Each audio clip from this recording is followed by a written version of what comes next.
Hello dear students, I am Govind Lohia and welcome to the chemistry lecture series of class 12th. In this particular video, I am going to cover the fifth part of our chemical thermodynamics, that is the chapter chemical thermodynamics. So previous lecture में हमने यहाँ internal energy देख ली थी, हम लोग वापस उसका एक वीडियो बचा था बनाना, इसलिए मैं फिर से शॉर्ट में फटाफट कवर कर लेता हूँ कि हर सिस्टम अपने साथ इंटरनल एनर्जी लेके चलती है।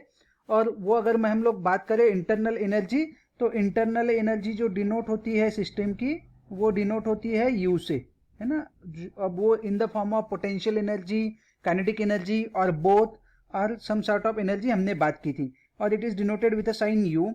सो चेंज इन इंटरनल एनर्जी अगर मैं बात करूँ चेंज, तो चेंज का मतलब क्या होगा कि सिस्टम वन की, दैट मीन्स इनिशियल टाइम की यू वन थी और फाइनल टाइम की यू टू थी। तो अगर हम लोग इसको देखें तो चेंज इन डेल्टा यू जो रहेगा यहाँ पर क्या बोलेंगे हम लोग, u2 माइनस u1 रहेगा। तो internal energy is denoted with a sign u। यहाँ तक हम लोग पहुंचे थे।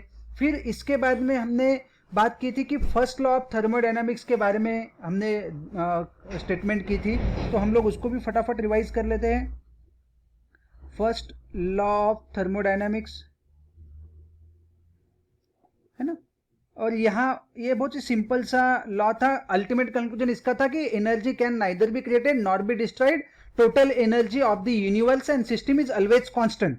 तो इसको एक्सप्लेन करने के लिए in terms of internal energy ही उन्होंने बताया था Q, U is equal to Q plus W, ये इक्वेशन हमने निकाला था। या तो small change in U is equal to D Q plus D W, ये हमने यहां पर लिखा था। अब इसी इक्वेशन को हम लोग आगे लेके चल रहे हैं और कंडीशंस हमने बनाई थी। एक कंडीशन थी यहां हम लोग लेके चलते हैं आइसोथर्मल, है ना। आइसोथर्मल के बाद में हमने बात की थी यहां पे दूसरी कंडीशन थी एडियाबैटिक। यहीं पे आगे चलते तीसरी कंडीशन मेरे पास थी आइसोकोरिक, और एक कंडीशन थी मेरे पास चौथी, उसको हम लोग बोल रहे थे कि isobaric, that means barometer. Barometer मतलब प्रेशर से। तो जब आइसोथर्मल में हम लोग बात करेंगे तो यहां हम लोग बात करेंगे टेम्परेचर कांस्टेंट है। टेम्परेचर कांस्टेंट का मीनिंग है कि जितना टेम्परेचर सिस्टम का है उतना थ्रू आउट मेंटेन है, उसमें आया गया मगर वो मेंटेन है, ठीक है। तो वो से 100 डिग्री हो 10 डिग्री हो तो ये मेंटेन है। अगर टेम्परेचर मेंटेन है तो इंटरनल एनर्जी भी मेंटेन है सिस्टम की throughout, initial to final state. तो अगर इनिशियल टू फाइनल स्टेट उसकी इंटरनल एनर्जी सेम है तो change in delta U is zero, है ना। दैट मीन्स ये हम लोग लगा सकते हैं। सो अभी जो इक्वेशन आपके सामने लिखा है u इज इक्वल टू, है ना, ये sorry delta u is equal to हम लोग बात करेंगे q प्लस डब्ल्यू, या चेंज इन इंटरनल एनर्जी क्या बोलेंगे q प्लस डब्ल्यू जो हम लोग लगा रहे हैं। सो आप यहाँ क्या करोगे, zero is equal to Q plus W करेंगे। अब यहां पर हम लोग बात करेंगे कि that is Q is equal to minus W, और you can say that minus Q is equal to W. तो ये हमारा हुआ in terms of isothermal, simple सा, ये देखा हुआ है बट वीडियो में कवर नहीं है किया, इसलिए वापस ले रहे। एडियाबैटिक अगर मैं बात करूं, एडियाबैटिक, एडियाबैटिक में क्या हो रहा है कि हम लोग यहाँ पे क्लियर बता रहे कि एडियाबैटिक में no exchange of heat between system and surrounding. तो एक्सचेंज ऑफ हीट ही नहीं होगा, तो हीट का एक्सचेंज नहीं होगा तो Q is equal to zero. तो अल्टीमेटली आपका इक्वेशन क्या बनेगा, delta U is equal to Q plus W, Q is equal to zero, delta U is equal to W, है ना। इसका इतना सिंपल मीनिंग निकल रहा है कि जितने भी आपने, that mean change in energy वो वर्क के साथ है। यहां हम लोग बात करेंगे या तो minus delta U is equal to minus W. तो this is the equation for this. Now come to the next, isochoric के बारे में। आइसोकोरिक यानी आपको मालूम है कि volume constant, volume constant. Isochoric में हम लोग क्या बात करते हैं, वॉल्यूम कांस्टेंट। आपको ये भी इक्वेशन मालूम है, W is equal to minus P external delta V, है ना। तो can I put this value in this equation, जो हमने अभी यहाँ इक्वेशन बनाया था इस इक्वेशन में ये वैल्यू रख दूं तो क्या होगा, delta U is equal to Q plus, तो ये W की जगह ये मैं इक्वेशन डाल देता minus P external delta V। अब जब डेल्टा V कांस्टेंट है यानी V2 minus V1 zero, so this term become zero. और अगर ये जीरो हो गया तो यानी delta U is equal to, यहां पे हम लोग लेंगे सिर्फ Q हो जाएगा क्योंकि this entire term become zero, और यहां हम लोग स्मॉल में इसको QV लगा देंगे। What QV, heat transfer at constant volume, इसको हम लोग क्या बोलेंगे, हीट ट्रांसफर, अगर ऐसा मिलता है आपको तो heat transfer at constant volume. तो कंटिन्यू, ये हमने लिख दिया। नाउ अगला वाला है आइसोबैरिक।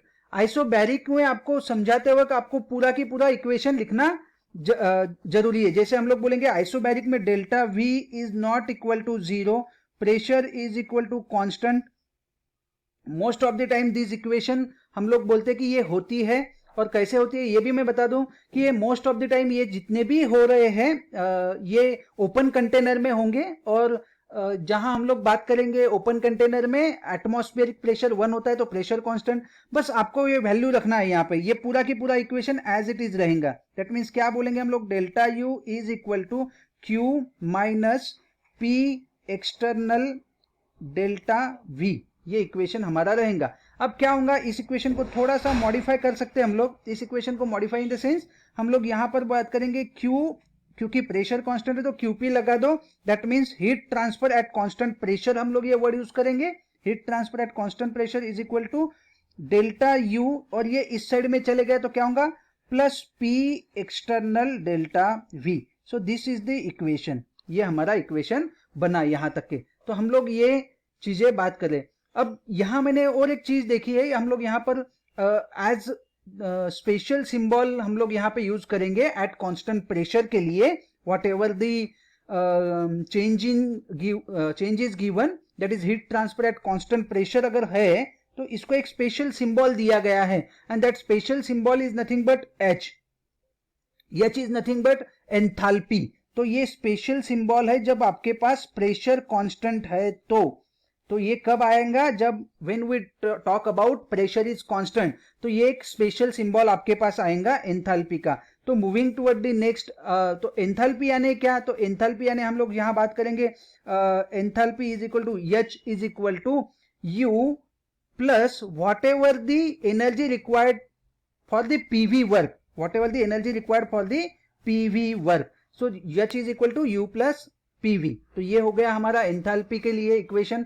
हम लोग कब लगाएंगे, जब हीट चेंज हो रही है एट कांस्टेंट प्रेशर, ये इक्वेशन लगेगा एट कांस्टेंट प्रेशर पे हीट चेंज हो रही है तब, ठीक है। तो यहां तक तो हम लोग पहुंच गए। Now H is equal to, अब आपको ये तो कंफर्म है कि चेंज इन एंथैल्पी लगाना आपके लिए बहुत ही आसान हो गया। चेंज इन एंथैल्पी लगाना है तो क्या करोगे आप, जैसे H1 के लिए एक सिस्टम के लिए और H2 दूसरे सिस्टम के लिए, तो आप क्या बोलोगे, U1 प्लस प्रेशर तो कांस्टेंट है P1 V1 है ना, H2 इज इक्वल टू से U2 प्लस प्रेशर कांस्टेंट है तो आपको मालूम है क्या होगा, PV2। That means delta H is equal to U2 minus U1 plus pressure constant निकाल दिया V2 माइनस V1। आगे बढ़ाते हैं, delta H is equal to delta U plus P delta V। That's it, ये हो गया।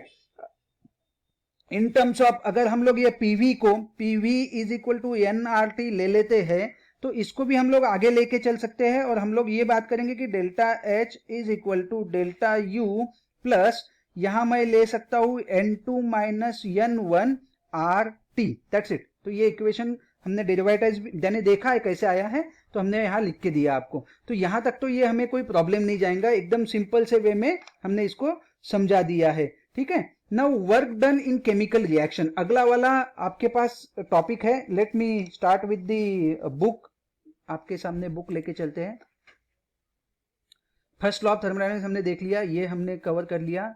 हमने ये भी relationship between delta H and delta U हमने देखा था, है ना, कि जहां पर सॉलिड, ये और एक बार मैं फिर से बता दूं कि यूजुअली हम लोग ये इक्वेशन ऐसा है हमारे पास डेल्टा एच का, और आपको पूछा गया है कि what is the relationship between delta H and delta you in terms of, अगर हमें बात करना है तो ये रिलेशनशिप कब होंगी, ये यहां तो लगा दी हमने relationship. That means delta H is equal to delta U plus P delta we.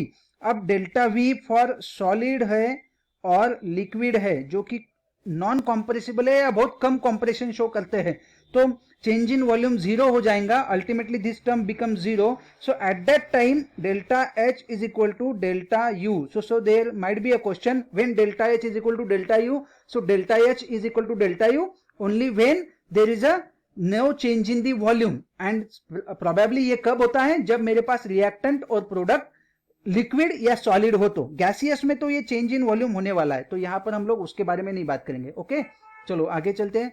Late I am showing enthalpy, we have seen change in, ये भी हमने देख लिया। Now work done in chemical reaction, now we are on a topic of work done in a chemical reaction. अब ये वाला हम लोग यहां पे आके फिर से देखते हैं कि वर्क डन कैसे हम लोग मेजर करेंगे केमिकल रिएक्शन में। सो come to this point, work done in chemical reaction। बहुत ही सिंपल से वे में हम लोग बात करें। वर्क का फॉर्मूला हमने ऑलरेडी लिखा है, W is equal to minus P external for chemical type of reaction, और फॉर थर्मोडायनेमिक्स हमने बात किया था कि work done is in pressure volume type, तो P इंटू डेल्टा V, क्योंकि ओपन कंटेनर में केमिकल रिएक्शन होंगे, प्रेशर कांस्टेंट होगा। कंसिडर कि P external is equal to P, so what will be the equation over here, अगर वो डाल दिया W is equal to P delta V, minus में लगा दिया यहां पर, ठीक है। कैन आई से दैट, इसको मैं ऐसे लिखूं, W is equal to minus P V2 minus V1, कोई प्रॉब्लम नहीं है ना।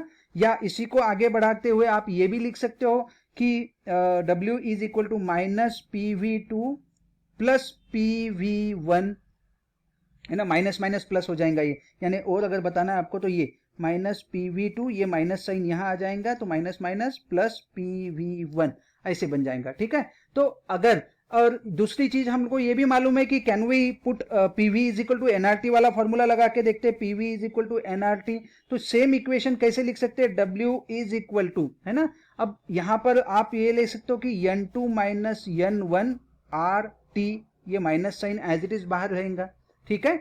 अब यहां समझ के चलो कि N2, यहां ध्यान देना अच्छी से, N2 is greater than N1, N2 is greater than N1, तो ये जो चीज है जो मैं आपके सामने अभी लिखने की कोशिश कर रहा हूं कि particularly this thing N2 minus N1, यानी इतना ही ये वाला, है ना, N2 माइनस N1, ये पॉजिटिव हो जाएगा, ठीक है, ये पॉजिटिव हो जाएगा, और ये ऑलरेडी इसके सामने माइनस साइन है, तो W क्या होगा, W इज नेगेटिव, ये पॉजिटिव हो जाएगा तो W इज नेगेटिव, है ना। और W नेगेटिव मतलब क्या हुआ, सिस्टम वर्क ऑन सराउंडिंग हो गया, है ना, सिस्टम वर्क ऑन सराउंडिंग हो गया, तो ये हमने लिख दिया।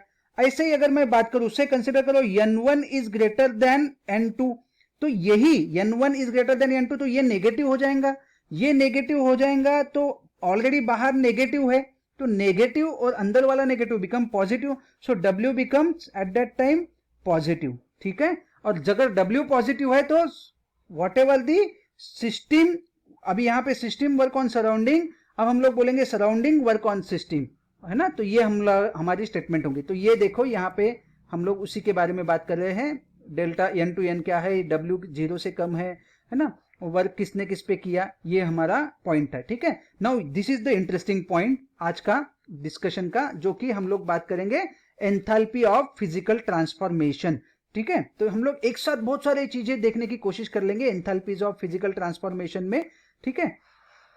तो एंथैल्पी आ जाते हैं हमारे पॉइंट के ऊपर, बहुत ही सिंपल से वे में उन्होंने एक्सप्लेन किया है enthalpies of physical transformation.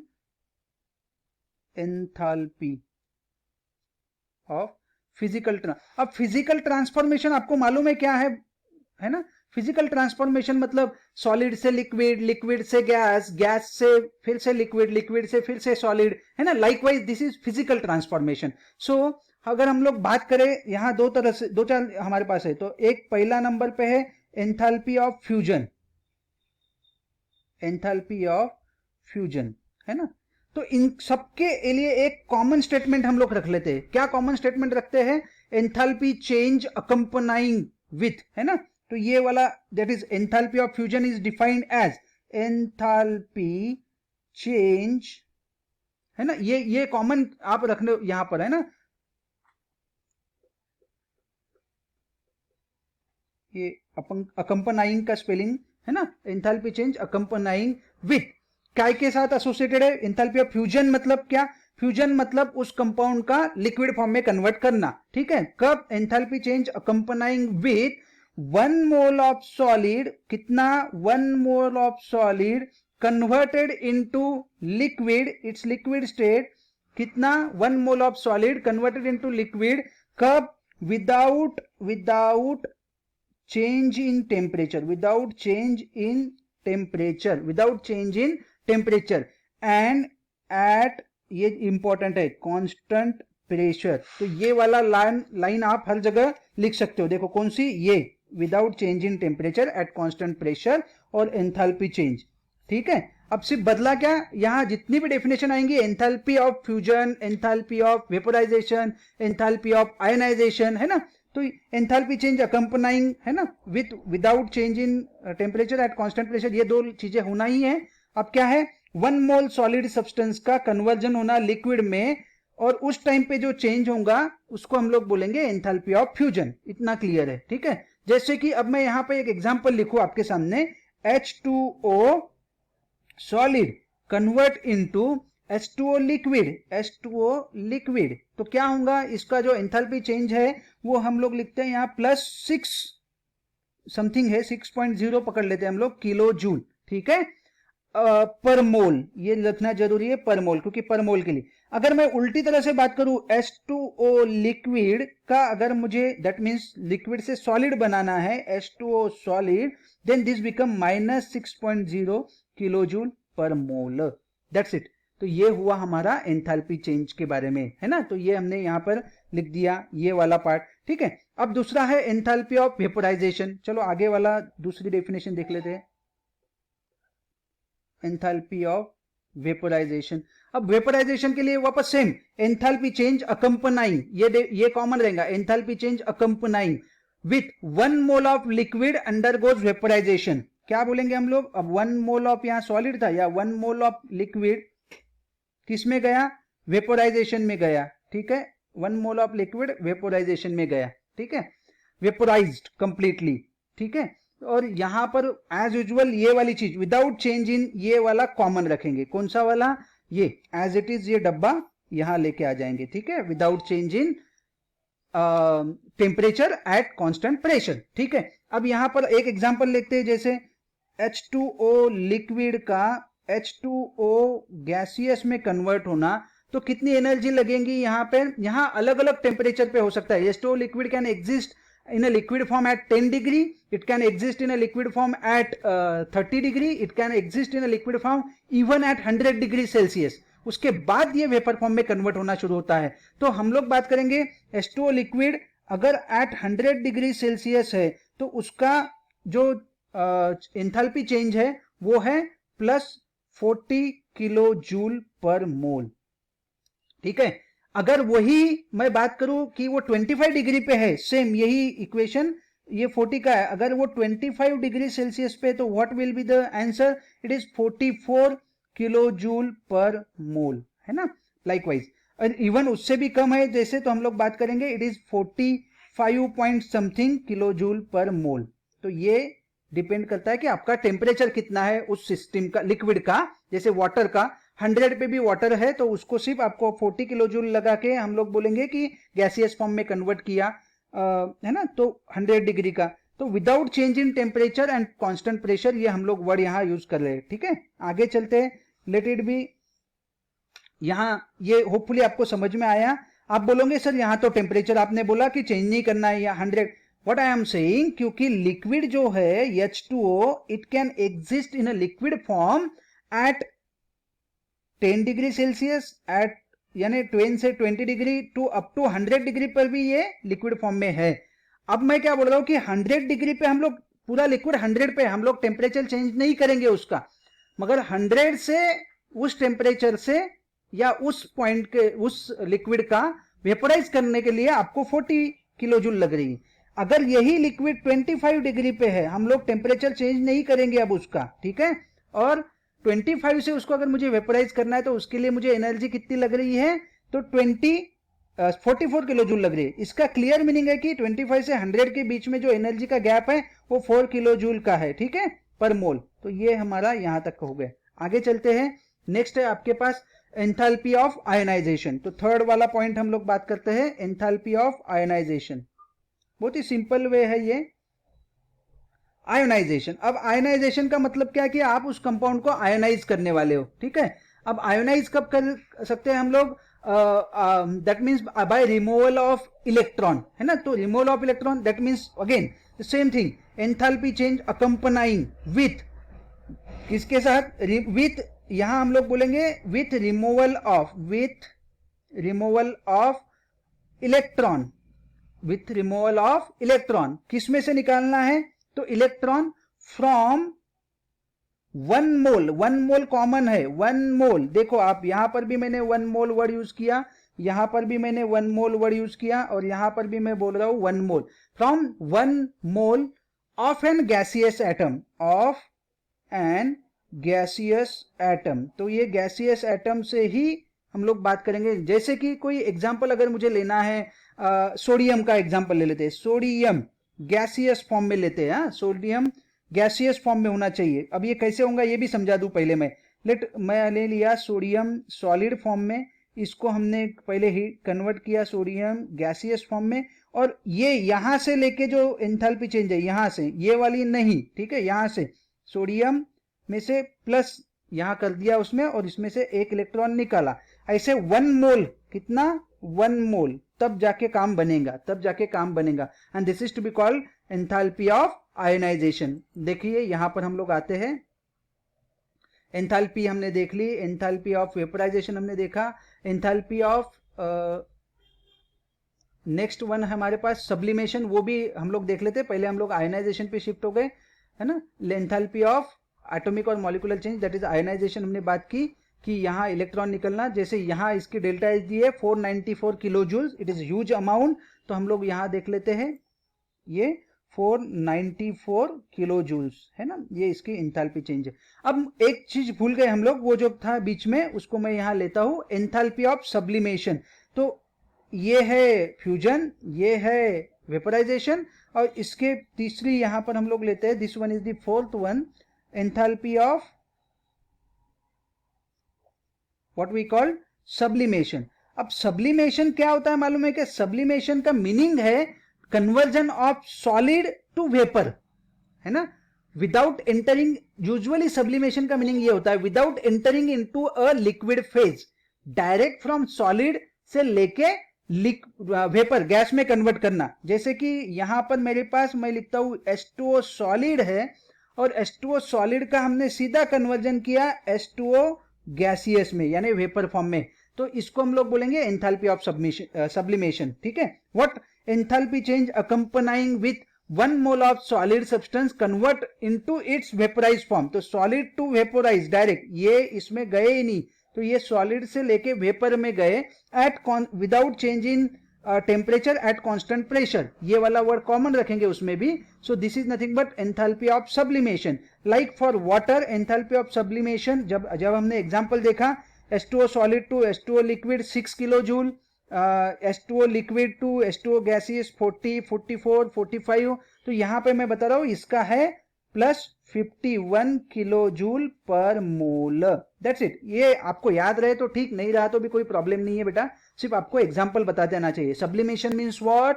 Sublimation means direct conversion of solid to vapour form without entering into liquid phase, इसको हम लोग बोलते हैं सब्लिमेशन। तो एंथैल्पी ऑफ सब्लिमेशन यहां हमने देखा, एंथैल्पी ऑफ आयनाइजेशन हमने देख लिया।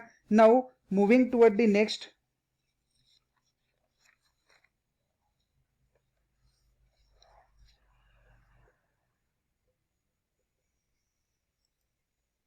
यहां तक तो हम लोग पहुंच गए। अब हमारा अगला वाला पार्ट जो है वो ये है, इलेक्ट्रॉन गेन एंथैल्पी, है ना। अब क्या हुआ कि आपने सोडियम का तो लिख दिया कि sodium, let it be come to the camera part also. आपने यहां तो ये बात कर ली सोडियम के साथ कि Na, मैं कैमरा पार्ट को थोड़ा जूम कर देता हूं, ये वाला, ठीक है। आपने ये तो बात कर ली कि Na का गैसियस फॉर्म का Na प्लस बनेगा, है ना, और प्लस एक इलेक्ट्रॉन निकल जाएगा, तो इसको आयनाइजेशन बोल दिया। अब अगला वाला है electron gain enthalpy, electron gain enthalpy का मीनिंग क्या होगा, इलेक्ट्रॉन गेन एंथैल्पी का मीनिंग वैसे ही हम लोग बात करेंगे, ये इलेक्ट्रॉन कोई लेगा कितना 1 मोल, लाइक हम लोग अगर बात करेंगे chlorine 1 mole in gaseous form plus electron it goes into chlorine, यह नेगेटिव साइन लगेगा इसमें, तो इसको हम लोग बात करेंगे कि electron gain enthalpy. Again the enthalpy change accompanying with the addition of electron to the gaseous 1 mole of a gaseous substance at constant temperature and without change in temperature and at constant pressure। तो यही definition हम लोग लगाएंगे। देखो, the electron gain enthalpy of the other hand gives the enthalpy change when 1 mole of gas at atom, that means 1 mole of gas phase atom of an element accept electron from gaseous ion, ये लगा दिया। अब यहां तक तो हम लोग पहुंचे। Now come to the enthalpy of atomization, that means atom कैसे बनेंगे, ठीक है। अब ये इतना सिंपल है कि जब वापस आते हैं यहाँ पर एंथैल्पी ऑफ एटोमाइजेशन देखने के लिए, क्या बोल रहे हैं, ये हो गई हमारे पास हम लोग डेफिनेशन। हम लोग अगर बात करें तो let's say this first, enthalpy of fusion, enthalpy of vaporisation second, enthalpy of sublimation third, enthalpy of ionisation fourth and electron gain enthalpy हम लोग अगर बात करें फिफ्थ। आगे चलते हैं sixth one, enthalpy of ionization है, sorry atomisation, enthalpy of atomisation. अब एटोमाइजेशन का मतलब क्या है ये समझ लो कि मेरे पास H2 है, H2 मॉलिक्यूलर फॉर्म में, मेरे पास O2, O2 मॉलिक्यूलर फॉर्म में, N2 मॉलिक्यूलर फॉर्म में है, तो H2 का H बनना, O2 का O plus O, H plus H, N2 का N plus N, that means atom में कन्वर्ट होना। Cl2 है, Cl2 का Cl plus Cl, atomisation, atom में कन्वर्ट होना, it's to be considered as enthalpy of atomisation. और again the same definition, the enthalpy change accompanying with the change, that is the enthalpy change accompanying with the conversion of 1 mole of an molecule to its atom. तो यहां देखेंगे हम लोग फिर से, यहां आते हैं accompanying the dissociation of 1 mole of gaseous substance into atom. तो गैसियस सब्सटेंस यानी Cl2 है ना, CH4 इवन, CH4 भी गैसियस फॉर्म में, तो C और 4H बनना। सो this is nothing but enthalpy of atomisation. तो सभी के सभी यहाँ वर्ड देखना, गैसियस स्टेज ही हम लोग वर्ड यूज करेंगे, इवन जहां Cl2, H2, CH4 ये वाली चीजों के लिए, ठीक है। नाउ एंथैल्पी ऑफ सॉल्यूशन, अगला वाला डेफिनेशन हमारे पास 7th one, enthalpy of solution. Again when 1 mole of substance dissolve in a specific, यहां आ जाते हैं हम लोग, enthalpy of solution 7th one. बहुत ही सिंपल सी डेफिनेशन है इसकी भी, कि एंथैल्पी ऑफ सॉल्यूशन मतलब क्या, ये कंपाउंड है, सॉरी ये सॉल्वेंट है, इसके अंदर 1 मोल ऑफ सब्सटेंस जब मैं डालूंगा, so enthalpy change accompanying with the addition of 1 mole of substance into a particular solvent or of a specified amount, ये भी specified amount का, so this is to be called as enthalpy of solution। let's go with the NaCl हो या और कोई example हो तो आप इसके example डाल सकते हो। so enthalpy of a solution is enthalpy change in a process when 1 mole of substance is dissolved in a specified amount of the solvent, जैसे NaCl का example लिया, ठीक है। तो ऐसे हम लोग बात कर सकते हैं इसमें। अब यहाँ आयनिक कंपाउंड जो भी है वो वाटर में डिजोल्व होंगे, ये उन्होंने शो किया है ना। तो वहां पर हम लोग जैसे NaCl, Na positive Cl minus बनेगा। The ions sometimes get hydrated with the water molecule surrounding them, जैसे कि मैं बार बार आपको बताता हूं कि NaCl जैसे ही पानी में जाएगा NaCl बनेगा, Na positive plus Cl negative. अब being cation it is a small, being anion it is a large, है ना। कंसिडर करो ये Cl मॉलिक्यूल है, कंसिडर करो ये Na का मॉलिक्यूल है ना, ये पॉजिटिव ये नेगेटिव। अब एक के साथ हमने बार बार बताया कि 6 वाटर के मॉलिक्यूल इसको घेर के रखते हैं, 6 वाटर के मॉलिक्यूल इसको घेर के रखते हैं। जैसे ये पॉजिटिव है तो हमें मालूम है कि यहाँ ऑक्सीजन है, तो ये OH, ये OH लाइकवाइज, तो ये बॉन्डिंग ऐसे बना के रखते हैं, है ना। तो ऐसे मैंने आपको 3 बनाए, इस साइड से ऐसे 3 और रहेंगे, तो ऐसे 6 मॉलिक्यूल के साथ। ये क्लोरीन के लिए साथ भी ऐसा है, क्लोरीन नेगेटिव है तो हाइड्रोजन पॉजिटिव है हमारे पास, स्मॉल पॉजिटिव है ना इसमें, तो ये ऐसे घेर के रखेंगे HO, तो ये ऐसे बॉन्ड बनेंगे इसमें, ठीक है। और ऐसे 6 मॉलिक्यूल्स इसको, 6 मॉलिक्यूल्स इसको घेर के रखेंगे। तो अगले वाली स्टेटमेंट में उन्होंने यही बात की है यहाँ पर कि the ion are hydrated with a water molecule surrounding them, like sodium के साथ 6 वाटर के मॉलिक्यूल और क्लोरीन के साथ भी 6 वाटर मॉलिक्यूल जहां रहेंगे. Okay, so this is what about we are talking about enthalpy of a solution. Now यहां अगर मैं बात करूं, ये थोड़ा ध्यान में देना, थोड़ा सा उन्होंने डिटेल में बताया. The enthalpy of solution is the sum of crystal lattice enthalpy and enthalpy of hydration. ये चीज ध्यान में रखना, इसको अंडरलाइन करके रखना. The enthalpy change for this step is always negative and called enthalpy of hydration. यहां ध्यान में रखना, दो चीजें दी है आपको एंथैल्पी ऑफ सॉल्यूशन की. यहां डायरेक्ट उन्होंने दिया है कि 1 मोल ऑफ सब्सटेंस जब डिसॉल्व होगा सॉल्यूशन के अंदर, particular specified amount of solvent के अंदर, this is to be called enthalpy of solution. मगर इसमें भी आपके पास दो तरह से ये स्टेप डिवाइड होती है. पहले इसमें enthalpy change accompanied with the crystal lattice enthalpy and this is always positive. मैं आपको यहां समझा देता हूं कि इसको सिंपल वर्ड में मैं बार बार बताता हूं कि NaCl इज क्यूबिक मॉलिक्यूल. ये ऐसे क्यूब लाइक स्ट्रक्चर है, क्रिस्टल स्ट्रक्चर है. यहाँ Na है तो यहाँ Cl है, यहाँ Na है, सॉरी यहाँ Cl है तो यहाँ Na है, लाइकवाइज यहाँ Na है तो यहाँ Cl है. ऐसे ये क्यूब लाइक स्ट्रक्चर है NaCl का. ठीक है, तो ये क्रिस्टल स्ट्रक्चर है. तो पहली जो एनर्जी लगने वाली है सॉल्यूशन में जाने के लिए, तो ये क्रिस्टल लैटिस स्ट्रक्चर ब्रेक होना पड़ेगा. जब ये ब्रेक होगा तब यही सॉल्यूशन में जाएगा, तब तक नहीं जाएगा. तो क्रिस्टल लैटिस स्ट्रक्चर ब्रेक होना ये पहला पार्ट है हमारे लिए. जब ये ब्रेक होगा तो ये जो एनर्जी है इट इज ऑलवेज पॉजिटिव, है ना. तो enthalpy change associated with the crystal lattice is always positive, always positive. Once it break, एक बार ये ब्रेक हो गया तो फिर हाइड्रेशन, ये जो है ना एक क्लोरीन और एक कैटायन या एक anion associated with the water, this is to be called hydration. And hydration energy is always always always negative. ठीक है, तो ये नेगेटिव और ये पॉजिटिव. तो यहां पर यही स्टेटमेंट है, इसको अंडरलाइन करके रखो बेटा किताब में आपके पास. That is enthalpy change with the associated with the crystal lattice enthalpy which is always positive, ये always positive. At the same time enthalpy change with the hydration is always negative. ठीक है, तो the enthalpy change for this step is always negative, that is enthalpy of hydration. ठीक है, तो यहां हमको ये लिखना, अंडरलाइन करके रखो. तो इसका मतलब है कि कैन आई से दैट कि यहां हम लोग सॉल्यूशन के बारे में बात कर सकते हैं.